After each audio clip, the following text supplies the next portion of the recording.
বছরে 10টা বন্ধু বানানো কিন্তু কোনো কঠিন কাজ নয়, বরং কয়েক বছর ধরে একটা বন্ধুত্ব টিকিয়ে রাখাই হলো সবচেয়ে কঠিন কাজ। মিথ্যা বন্ধুত্ব হলো মাটির পুতুলের মতো, যা সামান্য আঘাতেই ভেঙে যায়।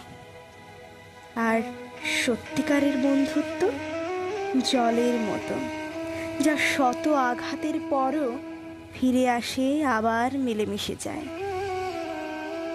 যেটা খুব সহজেই পাওয়া যায় সেটা হলো ধোঁকা, যেটা খুব কষ্ট করে পাওয়া যায় সেটা হলো সম্মান, যেটা হৃদয় থেকে পাওয়া যায় সেটা হলো ভালোবাসা, কিন্তু যেটা ভাগ্য করে পাওয়া যায় সেটাই হলো প্রকৃত বন্ধুত্ব।